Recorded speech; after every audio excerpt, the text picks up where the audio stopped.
Inkolo yobuNazaretha inkolo kaJehova. Yes. uJehova lo ongumdali wezulu nomhlaba. uJehova lo owathumela uMose waqala ngokuthi ngaphandle kwa-Adam no-Eva wathi isizwe sesonile ngaphansi kweBhabhiloni, wayesekhetha indoda eyodwa, wayesethi uzoyenza ukuthi izale isizwe sakhe u-Abraham. Wayeseyitshela ukuthi kufanele ukuthi iphile kanjani. Emva kwalokho ke isizukulwane sika-Abraham sathola lezibusiso lezi wayethembise zona. Okwaba ke isibusiso ukuthi kwaze kwaphenduka negama kwaba isizwe saka-Israyeli. Okwahamba ke kusuka ku-Abraham sebesihlele eGibhitha bakhishwa uMose umprofeti, waphinda uNkulunkulu wavuselela izimiso zakhe imithetho yakhe entabeni yaseSinayi. Egqamile kakhulu ilena eyishumi. Okay. Lena eyishumi ke ngizoyichaza nje. Yes. Eyokuqala imele ukudumisa uNkulunkulu oUJehova umdali wezulu nomhlaba. Ingakho ithi ungabi nabanye uNkulunkulu ngaphandle kwami, ungazenzeli izithombe ezibaziweyo, ungaliphathi ngeze igama likaJehova. Sure. Khumbula usuku lweSabatha olungcwelise. Sure. Bese kuba khona nalena eminye ewu6. Emva kwalena ewu4. Yona ke uNkulunkulu wayeyishayela ukuthi sikwazi ukuthi sisodwa sikwazi ukuhlalisana. Ingakho yona izofika ithi hlonipha uyihlo nonyoko noma yazisa uyihlo nonyoko. Uma ungawuhloni ukuze insuku zakho zande, kusho ukuthi isijeziso saloko noma umuntu ophanishekayo uma ungagcini leyo mthetho omunye umuntu akusi direct infliction to uNkulunkulu. Ukuthiwa ungaphingi, ungahaleli impahla kamakhelwane wakho, ungebi. So leyo imithetho yokuhlalisana. Sure. Bese kuba ke nayo yonke lena ekuyithora uMose owathi uma ethunyiwe wayesethi ke abantwana bakaNkulunkulu uthi uNkulunkulu abayigcine. Sithola ke kusukela imithetho nje isuka laphana noma imiyalo kaNkulunkulu isuka kuGenesis izifike ithi Genesis, Exodus, Deuteronomy, Numeri. Ngihamba ke nomlambo la eze uzongisiza lapho lokhuza khona. Yes. So kutheke uma kuhamba isikhathi labantwana nabo benza izono. Kanti uNkulunkulu wayenze isivumelwano nabo kuDeuteronomy 28 ukuthi uma ningikhonza ngicina imiyalo yami. Uma ufunda kusuka kuverse 1 uzufike kuverse 14 uthi nazi izibusiso enizoyithola. Yes. Kodwa kusuka kuverse 15 kuze kufike kuverse 68 ukhuluma ngeziqalekiso ezobehlela. Sure. Kwahamba isikhathi ke bangasamkhonza kahle uNkulunkulu, maningi amakhosi oManase namanye amakhosi amhlubuka uNkulunkulu noSolomon oManase. Ubani lenkosi besikhuluma naye?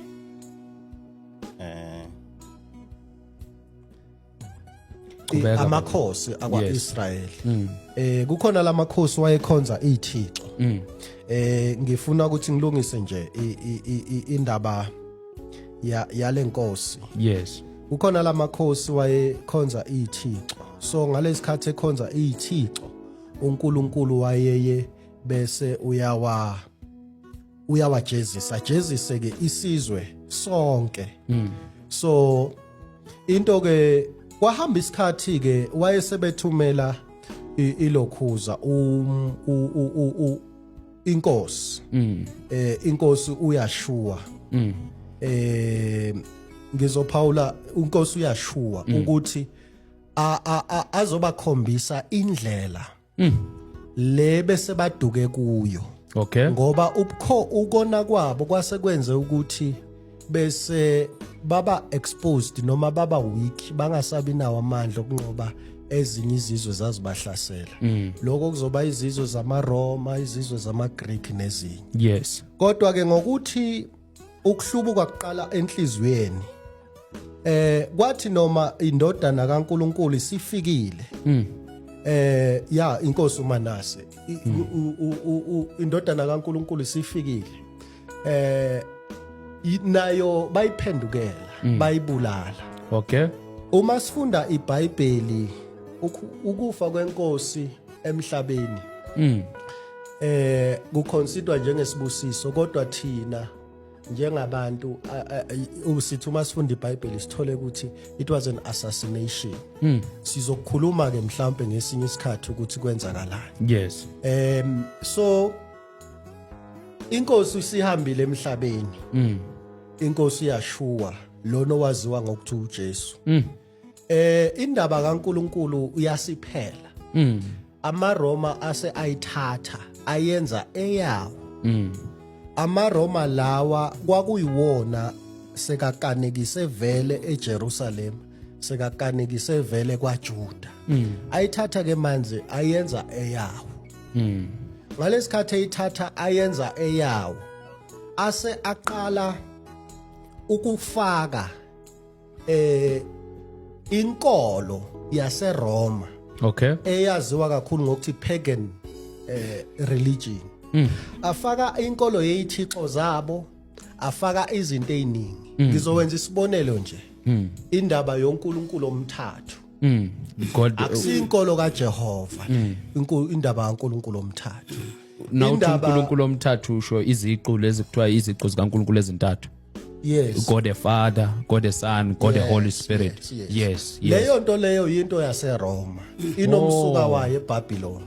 Esingayichaza ke nayo. Sure. So lenti ilethwa yini amaRoma uma esezothatha over lenkolo. Emva kwalokho kwafakeka ezinye zezinto.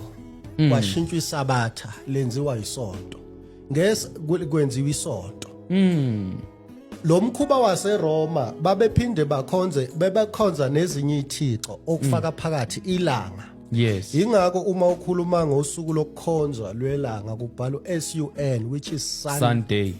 Okay. Usuku lokukhonza ilanga. Okungukuthi inkosi uyashuwa yahamba emhlabeni ikhonzela ngesabatha. Sure. Okungukuthi umpostoli uPaula wayehamba eshumayela ngesabatha. Siyabonga baba, sizophinde sithinte futhi. Angakaqedi. Ngiyazi ukuthi angeke uqede sinale isikhathi sinazo. Bengifuna ukufika la kushembeke ukuthi sifika kanjani. Sizofika baba. Baba uMthiya. Nangu uNkulunkulu. Ngifuna ukuzwa ke lakho iside ukuthi lo uNkulunkulu omkholelwayo ungubani yena? uNkulunkulu munye phela uJehova. Yes. Igama lakhe uJehova nenkosi yinye uJesu. Njengoba sachaza nje usachaza into nami ngivumelana naye kuloko achazayo. Nokuthi uNkulunkulu osithathu akekho. Cha, uNkulunkulu munye. Lokuthi God lokho vele ngihlale ngilwa nakho lokuthi uNkulunkulu bathathu. Lokuthi ukhona uNkulunkulu umoya, uNkulunkulu indodana, uNkulunkulu lokho ayikho leyo nto leyo. Munye uNkulunkulu. Ngisho eBhayibhelini ayikho. Angithi kuthiwa God the Father, God the Son, God the Holy Spirit. Into esho abantu laba ama ministries. Into engekho leyo. Ayikho into uGod the Father, God the Son, God the Holy Spirit ayikho eBhayibhelini. Yes. Baba mangibuyele kuwe. Yes. Nangu baba useqhazile ngendaba ihistory noma ngaphelela ngiyazi ukuthi ngingaphela ngisho hour. Eyichaza le ndaba kaMfundisi uShembe. Ngifuna ukwazi ukuthi umprofeti uShembe. Ngiyabonga ukungilungisa lapho kubaba umprofeti uShembe. Kuzeka kanjani ubaba ngoba eseyichaza manje kuba simbiza ukuthi ungumprofeti uShembe? Umuntu mayefika endaweni uyefika ichaza yena ukuthi ngusibani bani ngiyinto ethile. Yes. Nomprofeti ukuthi size siqale simbiza ukuthi umprofeti. Washo yena ukuthi ungumprofeti kaNkulunkulu. Uthwini. Yes. Kodwa enye indlela ukwazi ukubona ukuthi ngempela lo muntu lento ayishoyo iyiyo yini. Inkolo yobuNazaretha iyinkolo yembhalo. Asinayo inkolo outside scripture. Inkolo yobuNazaretha nje iyonke iyinkolo yembhalo so okuyiBhayibheli. Okay. So kuma scriptures mawubheka lapho ukuthi umprofeti uyinto enjani. Umprofeti imessenger othatha imiyalezo from kuNkulunkulu awudlulisele kubantu. Yes. And umprofeti uShembe ilokho it's exactly that afika kwenza mayifika lapha kuthina. So sikubona ngalokho ukuthi ngempela lo kwakumprofeti kaNkuluNkulu ngoba yikho into engaphandle kweBhayibheli afika sifundisa yona usifika sifundisa exactly izinto ezibhaliwe eBhayibhelini. Yes baba la etafuleni ngibona na incwadi izihlabelelo nemithandazo yamaNazaretha. And ngiyacabanga ukuthi ibhalwe futhi second edition kusho ukuthi khona ne first. No la correct nje ama grammatical errors. Okay so le ncwadi imvelo yale ncwadi ivela kuphi? Umsuka wale ncwadi le yabhalwa umprofeti uIsaiah Shembe. Yes. So kusho ukuthi izihlabelelo lezi ngokomlando wakhe wathi umprofeti zayifika kuye nezingelosi. Okay that's interesting. Zayifika kuye nezingelosi afike ke bese ke umprofeti uIsaiah Shembe wayeumuntu engafundile wayengayanga esikoleni. Yes. So ngokwasemhlabeni wayengakwazi ukufunda noma ukubhala kodwa ngokwecebo likaNkuluNkulu wagcina ekwazi uNkuluNkulu wamfundisa. Noma lapha ehamba khona wayehamba enomabhalana wakhe wayethola someone ofundile who could write who can read and then kube uyena obhalayo. So zazi ukuthi mayifika le ihlabelelo ezimfundisa ukuthi sihlabelele kanje sihlatshelela kanje lesihlabelelo bese ke eyayibhala ezinye zazo zayifika mhlambe ine vision elele ngoba umprofeti angithi siyabaza abaprofeti izinto imiyalezo kubihluka indluliswa ngeindlela ezahlukene. So lezi ihlabelelo iqhamuka kanjalo zifana nani eBhayibhelini ungacishe uyifanisa namahubo enkosi uDavid. Okay amahubo enkosi uDavid 150 lapha sine ihlabelelo lingaphezulu kokuthi 140. Okay ezibhalwa umprofeti uShembe ngeingelozi simchazela. Baba Mthiya kunenkulumo edumile lapha ku TikTok yami uthi inkolo kaShembe inkolo engekho.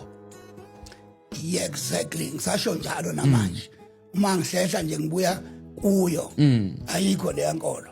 Le yankolo inkolo yaqhibukho ongayazi ibuyapi. Eyavele abakhona ingakho ma befunda iBhayibheli la ukuthi Jesu khona bathi Shembe. Hayibo. That's why ngithi iBhayibheli icala mangathiwa uJesu ngabuya la ngabafaka icala enkantolo ukuthi baguqula iBhayibheli elibhalwe ngoJesu elingabhalwa ngaShembe.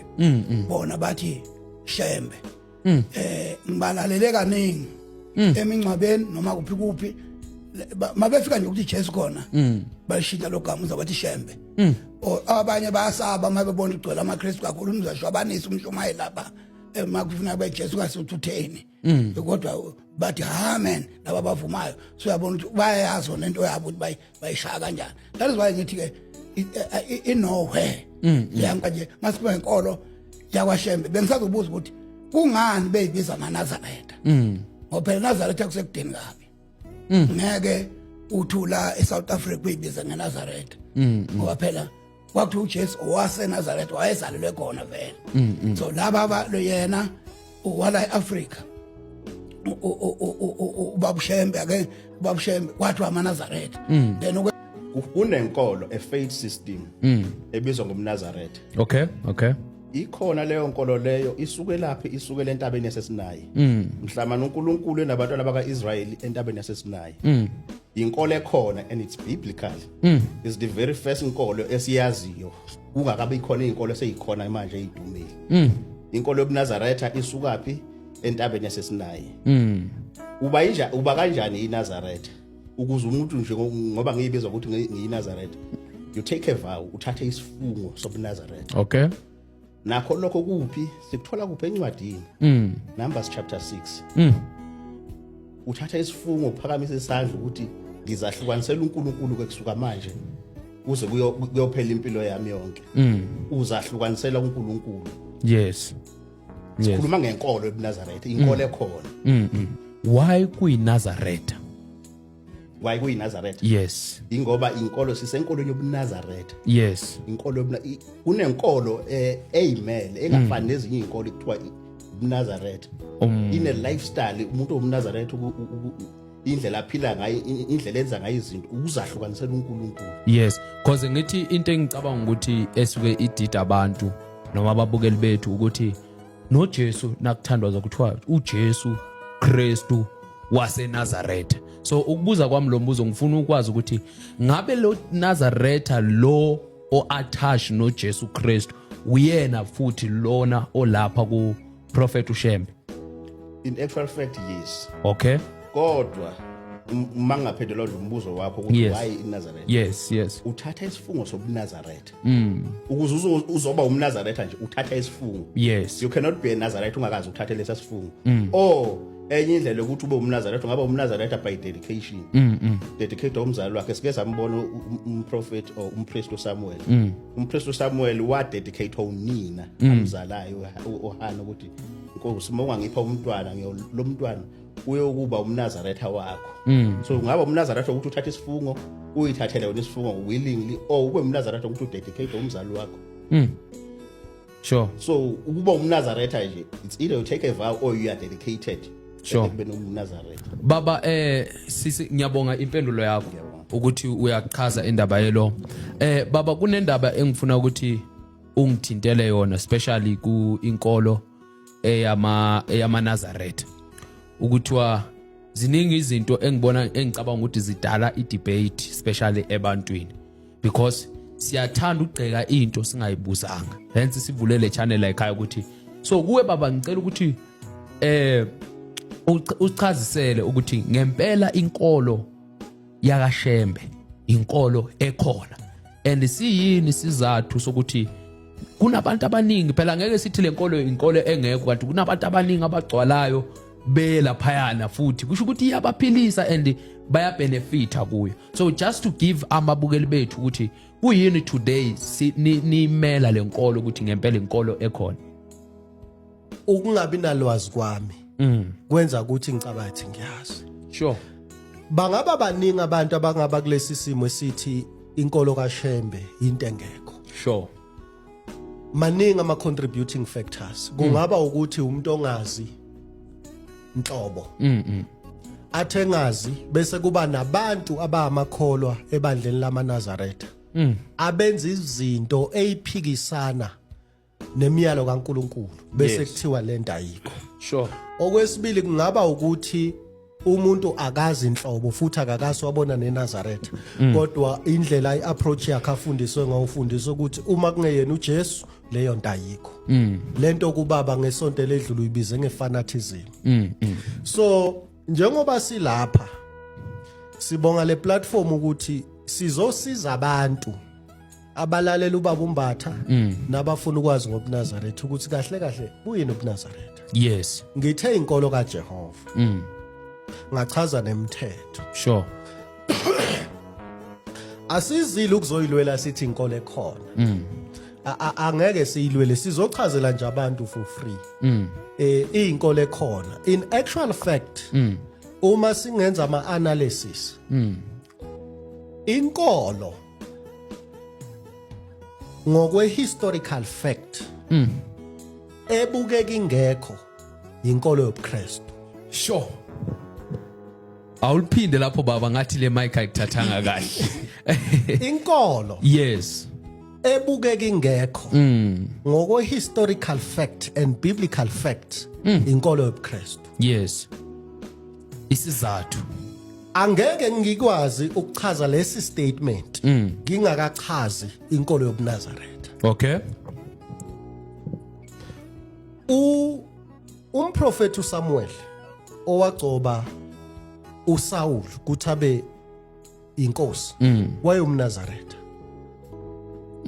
uMose wayumNazaretha. Hayibo. Bonke abaprofeti baseBhayibhelini baziwa ngabapriest baziwe ngeinceko babe amaNazaretha. Uma ufunda uNumeri 6 umNazaretha umuntu ongagundi inwele zakhe. Awuyifunde baba ngoba usuyivulile. uNumeri 6 uthi yisho kubantwana bakaIsrayeli uthi nxa wesilisa noma wesifazane enza isethembiso esithile isithembiso somnaziri ukuzahlukanisela uJehova. So ukuba umNazaretha ukuzahlukanisela uJehova. Uyakuza kukhona lengxenye ethi uyakuba ngcwele Verse 5. verse 5. Yes. Ngasontela impucu ekhanda lakhe uyakuba ngcwele. Uyayizwa leyo nto? bachaza ama characteristics omnaziri. Yes. Then at the end they conclude ukuthi lokho kuya ukuba ngcwele. Sure. So wayekhona amaNazaretha athatha izifungo as individuals ngalesa sikhathi bese kuba khona ama-born Nazareth. Encwadini ebhalwe ubaba uMelusi ethi Shembe the messenger, the sacred tales of Prophet Isaiah Shembe asiyiphathanga la. Uhlukanisa amaNazaretha kathathu. Uthi khona amaNazaretha okuzalwa njengoba uNkosana uMlambo bekasho. Khona amaNazaretha Dedication. ngokwesifungo Yes. sesikhashana. Yes. Bese kuba khona amaNazaretha ngokukholwa ngokwe-dedication ukuthi ngithi sengithatha isifungo sokuba uba uNazaretha. Ngenkathi kuShembe efika wafika nobuNazaretha obuyi-faith system obuyinkolo. Okungukuthi you don't have to be born a Nazarite.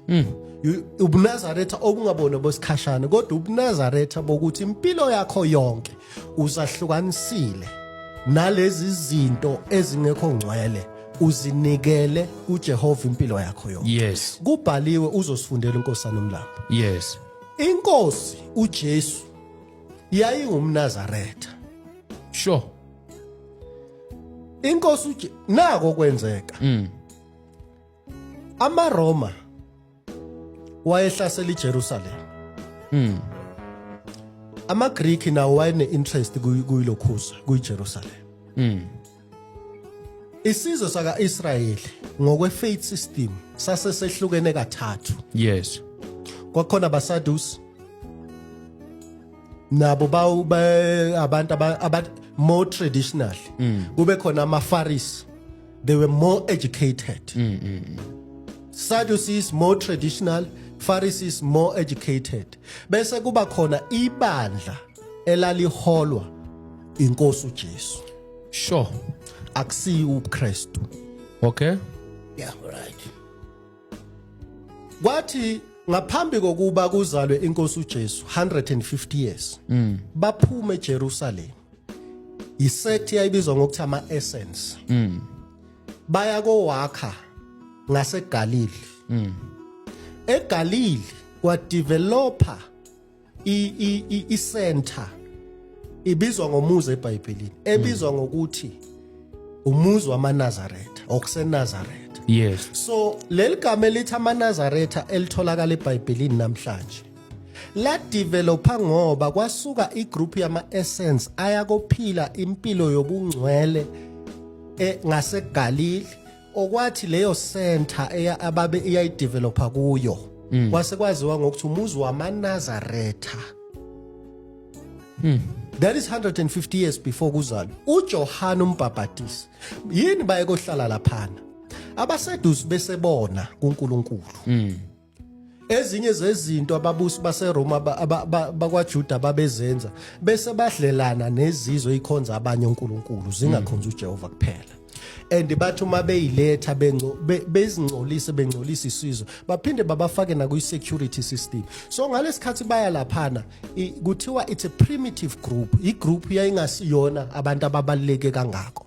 Kodwa babengaphucuzekile. Kodwa baya laphana bathi siyakozila ngoba ubuNazaretha ukuzila. Bayakohlala laphana enhlathini bayazila silinda uMesaya. Lo esathenjiswa yena abaprofeti baphambili noDaniel. Yes. Kwase kufika umprofeti uJohane njengoba iBhayibheli lithi wakhulela ehlane. Yes. Ukhulela ehlane ngoba they are out of Jerusalem ba identify indawo labazolinda khona. Wabikezela umprofeti uJohane ukuthi kuza ongaphekwami engengikwazi nokubopha intambo zezicathulo okuJesu. okuJesu. Uma efika umprofeti uJohane ungumprofeti ubikezela ngokuza kukaMesaya. uJohane wafike waqala impilo yobuNazaretha noma ngizothini wathuthukisa impilo yobuNazaretha. Asibambe lapho baba. Babu Mthiya, inkolo yamaKristu kuthiwa inkolo engekho. Ya ake ngithi vele ukuthi amaKristu kwasha abantu baseAntiochia. Okay. is not that uJesu wakha abantu okuthiwa ba amaKristu kodwa babizwa kuthiwa amaKristu abantu base-Antiochia uJesu uma efika iBhayibheli lithiwa ake ngithi ngiqalele emva kancane Yes. ngabona yikho into engayiphika kule abayichazayo neyi1 kolokho biblically ba right ngoba umNaziri lekuthiwa umNaziri umNazaretha umNaziri usho lokho akushoyo vele ukuthi umNaziri ubonakala akagundi akanje usho ukuthi yes Ngathi indaba uthi ukuyijika kancane. Ngifuna sihlale endabeni. Bathi nabechaza abubaba ekuqaleni. Bathi uProphet Shembe wayethi kuNkulunkulu sinencwadi namhlanje okuyisihlabelelo ebhalwe uProphet uShembe. Ngifuna ukubuza kuwe ukuthi lamazwi bokhuluma eqaleni uthi inkolo kaShembe inkolo engekho but sinencwadi singathi ungathi laba kusiyibo laba esina because incwadi abayiphethe ithi Shembe ibhalwe ubani uProphet uShembe ngokwazi kwami okuncane yes uShembe oqala uIsaya wabhabhatiswa umuntu owumzalwane okholwayo yevale ngalaba ukuthi uthena amadlozi inkolo kaSathane 100% ongeke uphike vele nje akekho umuntu okholwayo uJesu okhonza amadlozi baba uyakholela emadlozini enkolweni yobuNazaretha akuvumelekile ukuthi umuntu owumNazaretha akholelwe kunoma ngabe yiphi enye into engaphandle kobuNazaretha okay ngoba khumbula sithe masifunda ubuNazaretha sithe ukuzahlukanisela uNkulunkulu Yes. you separate yourself only for God so akukho lapho uNkulunkulu asifundisa khona ukuthi sikholele emadlozini noma kwabaphansi okay so kusho ukuthi inkolo yenu niyavumelana ubaba umthiya la ukuthi asikholele emadlozini impela inkolo nje kaJehova ayikuvumi ukuthi umuntu osezahlukanisela yena aphinde ebe nenye into eyithemba lakho owakholelwa uzahlukanisela uJehova impilo yakho yonke okay baba umprofeti uIsaiah Shembe i doctrine imfundiso nkolo yebandla lokhu yafana nangalesikhathi afika namanje kuseyiyo sahamba ngayo i doctrine ebuNazaretha icacile mesabeni uJehova zizukulwane ngezizukulwane negcine imithetho yakhe uJehova anilobela yona ngencebo yakhe uMose i doctrine yebandla leyo sure isikhomba phi encwadini so inkolo ekhona le existayo so kuyenza ukuthi uma uthandaza uncuse kuye umprofeti uIsaiah Shembe ake siphinde leBhayibhelini ngithema ngenza intro yami ngathi siyibandla lembhalo yes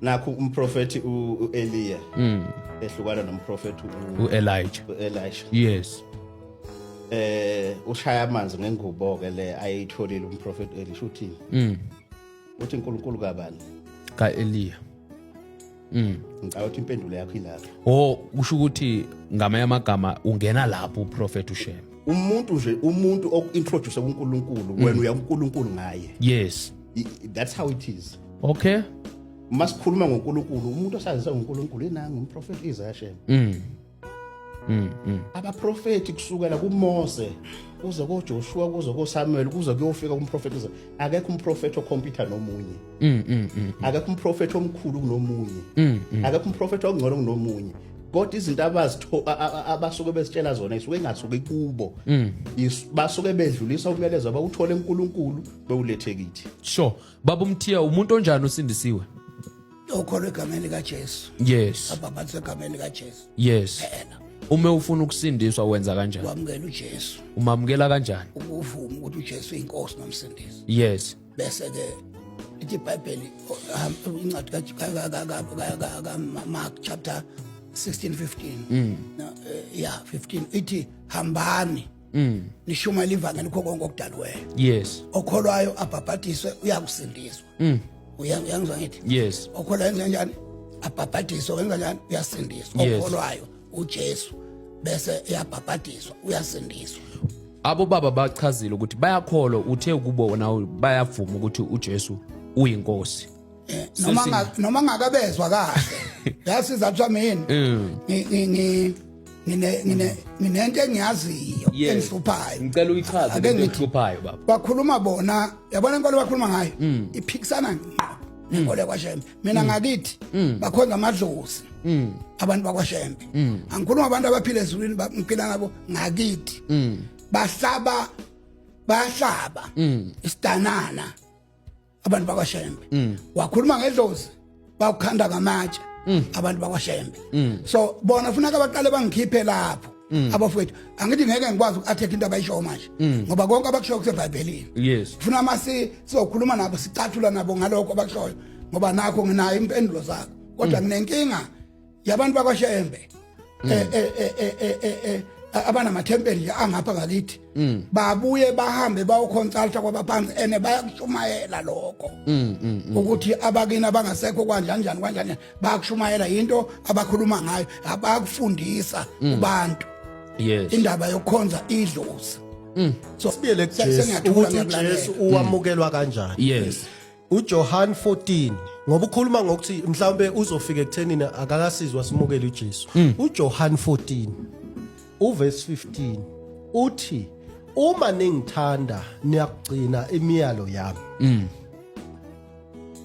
Akukho eBhayibhelini lapho kuchazwa khona ukuthi uJesu umukelwa kanjani. Kodwa uJesu uthi the moment umthanda uyagcina imiyalo yakhe. Simthanda kanjani ke thina? Simthanda ngokugcina imiyalo yakhe uJesu. Yilokho esikwenzayo.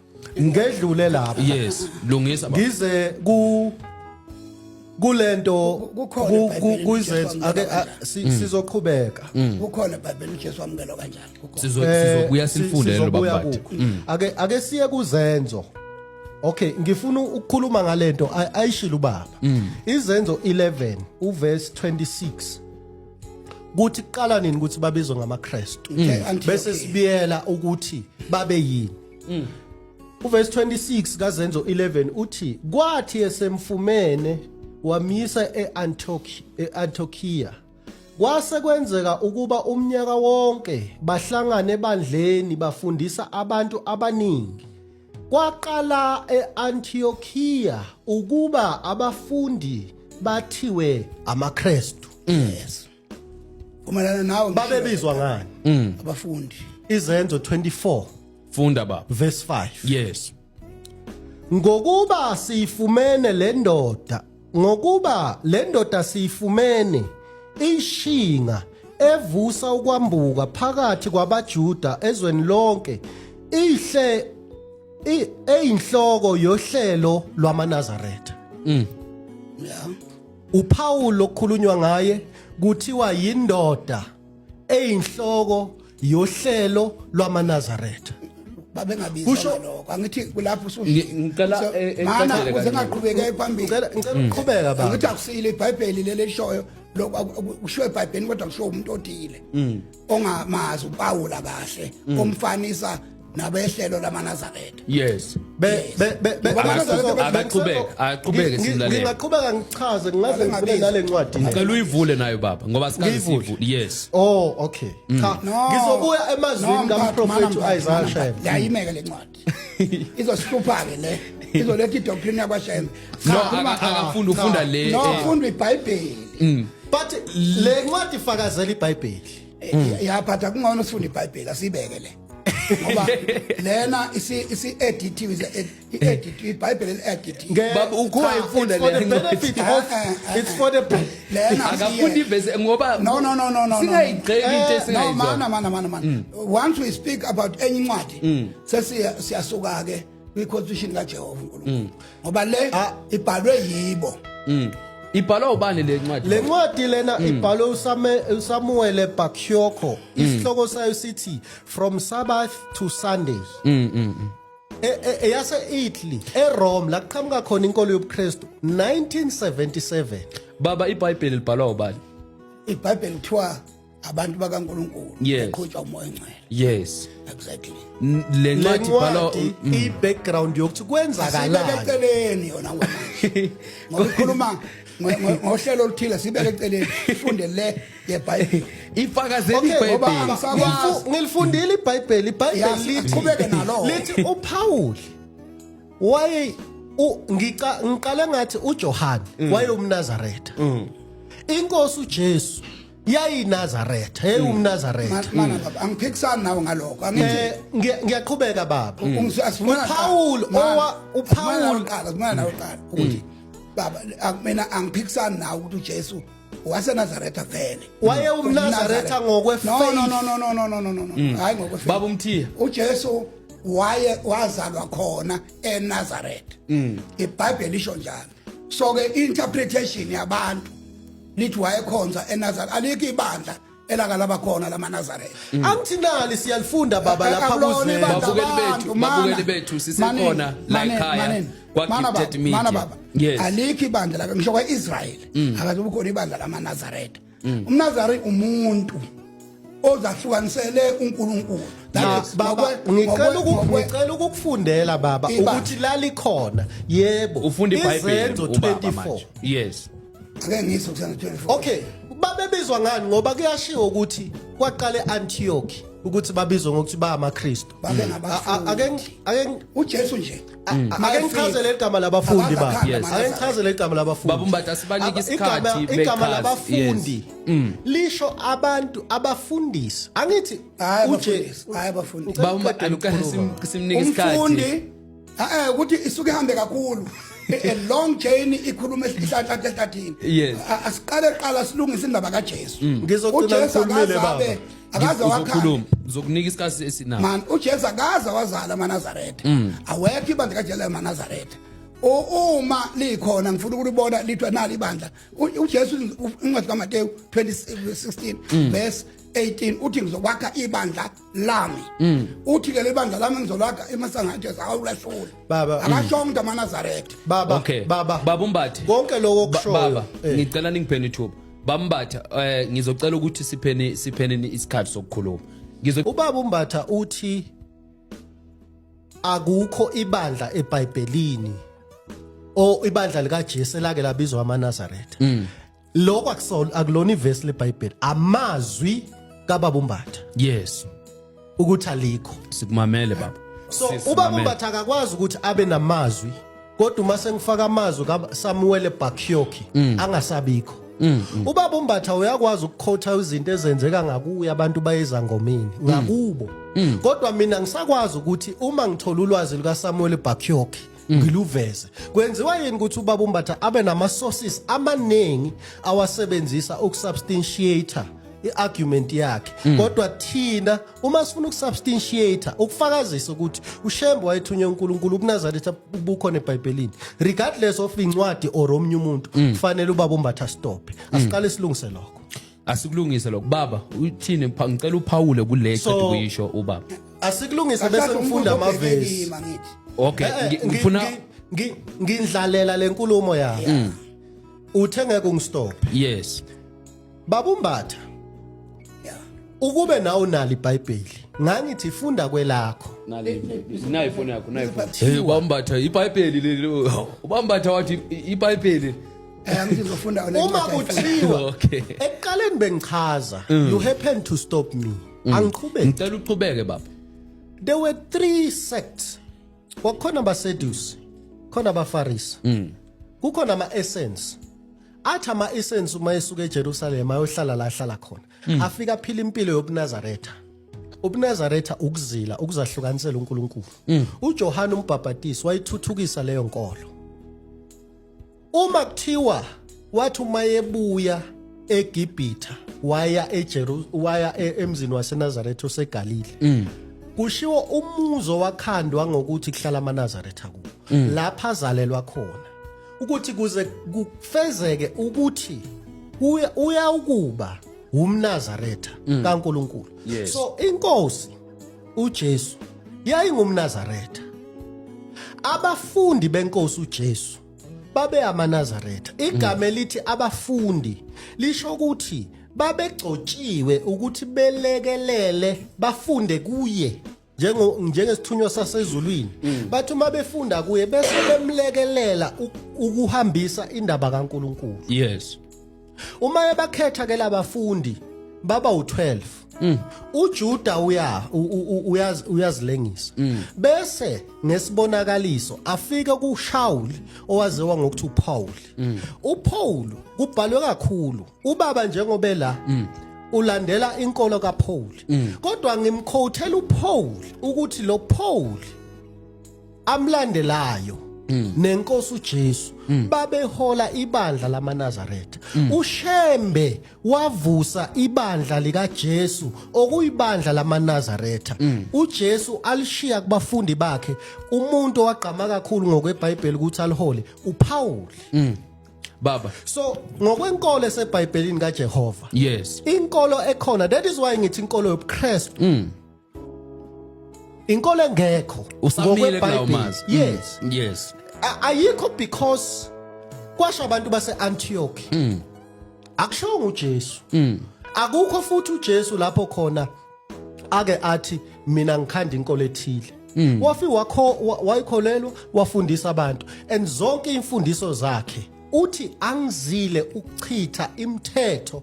nabaprofeti ngizogcwalisa uma ethakazile ukuzochitha usho ukuthi elesHebheru lithi ngizocacisa yini lena azoyicacisa uJesu uzocacisa ukuthi uma umuntu ekushaya kulesihlathi esingapha munikeze lesesinye yes ayakwenza yini amaKristu lokho azoyiphendulela kuma comments uJesu uzocacisa ukuthi njengoba yena esekhona abantu abangajeziswa on behalf of uNkulunkulu ngokwasemhlabeni wafika wakhuluma wa-introduce a new realism indaba yezulu ukuthi abantu sebazojeziswa ngomhla wokuphela uma sebehamba emhlabeni asekho isidingo sokuthi umuntu mayenza isono abulawe yes ingakho wayevikela abantu abayiphingi so uma uzokhuluma ngokuthi uphila kuNew Testament mibili mina imithetho engiyaziyo okwamanje eyashintshwa uJesu thandanani mhlambe wesithathu lo introduce oqala othi uma ushaywa ngapha kufanele unikeze umuntu isihlathi esingapha amaKristu awakwenzi lokho and nina wenza lo thina cha sikwenzi thina okay uShembe wasifundisa ukuthi singaba yilima zabantu okay qhubeka baba yes owesibili umthetho othi umuntu makangabulawa yes so uma thina singamaNazaretha singababulala abantu abaphula umthetho kaNkuluNkulu kwafundisa uJesu owesithathu ilolo okay owesithathu ilona othi thandanani ikhona ke neminye uma bembuza ukuthi mupho omkhulu umthetho kuMark 12 verse 28 funda baba utho wokuqala ayivule lencwadi yilo nothi thanda inkosi yakho ngamandla akho onke umphefumulo wakho wonke nangengqondo yakho yonke kusho ukuthini ukuthanda inkosi yakho kusho ukuthi ungabi nabanye onkulunkulu ungakhonza izithombe ungaphathi igama ngeze ugcina isabatha ngicela funda ubaba uyitholile le verse uceda ukukhuluma ngayo uMark 12 yes iverse eqala ku28 wase kusonde lomunye wababhali wayebizelwe bebuzana wayebezwile bebuzana eqonda ukuthi wayebaphendule kahle wambuza wathi ngumuphi umyalo wokuqala kuyo yonke na uJesu waphendula wathi owokuqala ngokuthi yizwa inkosi uNkulunkulu wethu inkosi yinye woyithanda inkosi uNkulunkulu wakho ngayo yonke inhliziyo yakho nangawo wonke umphefumulo wakho nangayo yonke ingqondo yakho umthanda kanjani ke umthanda ngokumgcinela lemiyale u4 sure imiphi lemiyale u4 uNkulunkulu munye ungakhonza iThixo ungaphathi igama ngeze gcina isabatha uma wephula leyo mthetho umakhelwana kahlukumezeki kuhlukumezeka uNkulunkulu ngoba it's a direct disrespect or disobedience kuye uJesu waligcina isabatha uJesu waligcina yes uma ufunda ngale ngasekugcineni kuthiwa wayehamba eshumayela ngesabatha kunelanga kuthiwa wathiwa ngazi bayicishe bambuze beFarisi ukuthi ungathi ubaba ufuna ngalesikhathi aphendula athi inkosi yesabatha wayezoba inkosi yento engekho ngicela ufunde baba ngicela ukuyifunda phansi impendulo yakho mfowethu ukuthi uJesu uyaligcina ngesabatha yes so ufunda incwadi kaLuka 4 so iqala nje lapha ku verse 16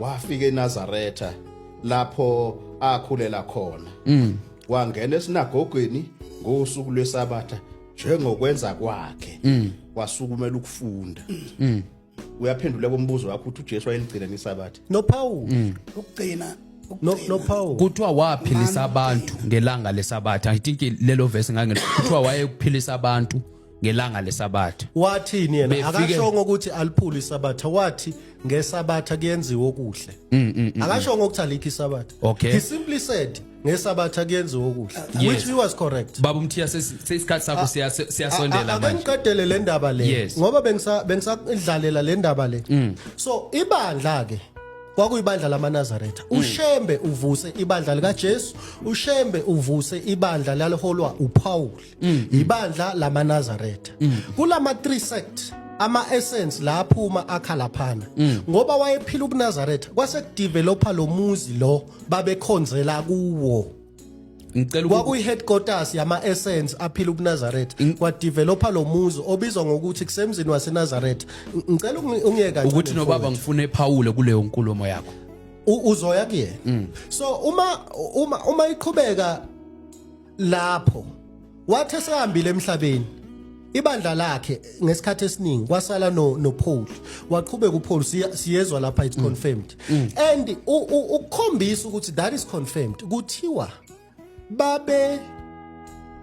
baqala ukubizwa ngamaKristu eAntioch kusho ukuthi sonke lesi sikhathi babe solo babizwa ngani ngokwebuzwe ngokwe cultural belonging they were essence angazi noma lisusela kumuntu wayebahola yini kodwa ngokwe faith system babe amaNazaretha okusho ukuzila indaba yobuKristu ukuthi beyinkolo iqale sokwedlule iminyaka efikayo ku 280 iSabatha laphulwa ngamaRoma ngo 321 AD inkolo yobuKristu ukuthi besemthethweni yafakwa uConstantine ayinayo umprofeti inkolo yobuKristu was founded by a Roman governor a Roman leader by the name of Constantine ngo 325 AD akhona nama creeds awabhala lapho asho khona ukuthi uchitha konke okwamaJuda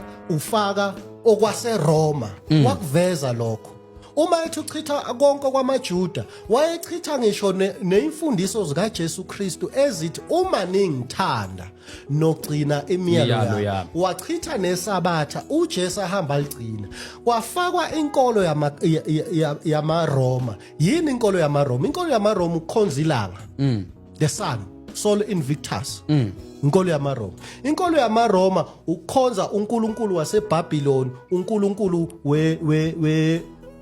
we production obizwa ngokuthi Astaroth lona kwathiwa singamkhonzila inkolo yamaRoma ukukhonza uThamus egameni lika Jesu lona waza uThamus lona wazalwa ngo25 December inkolo yamaKristu ke leyo inkolo yamaRoma leyo so ngokwe nature yenkolo yamaKristu konke ukukhonza kwabo bakhonza ithixo zaseRoma abaseRoma bayithatha eBabylon ngalesikhathi kuhlukana abantu bahlukanise izilimi bahamba abanye bahamba nazo baya eGibhithe bafika baqhubana nokuyikhonza eGibhithe abanye bahamba nazo baya eAsyria namaRoma nawo umbuso wawo lona prophetha ngawo uDaniel ukuthi uyohamba ube khona now so njengamanje inkolo eyaba khona yobuKristu ayinamprofeti umsunguli wayo uConstantine ingakho ngithi ke inkolo engekho inkolo yobuKristu ngoba ayikho inkolo kaShembe kunenkolo kaJehova eyavuswa umprofeti Isaiah Shembe ukuthula kube kuye ngiyabonga baba baba Mthiya ngiyacabanga ukuthi kule nkulumo baba ekhulumile kuningi nje ake ngikhulumela uJesu yes ake ngiqale uma ethi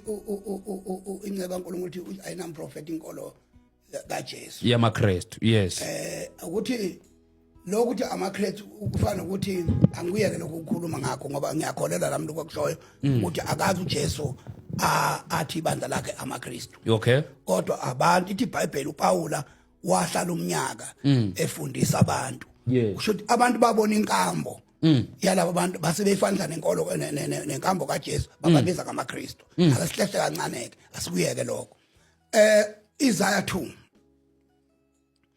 verse 1 umprofeti uMathaya namprofeti inkolo le kaJesu Uliphethe iBhayibheli baba. ecimile lento. Okay.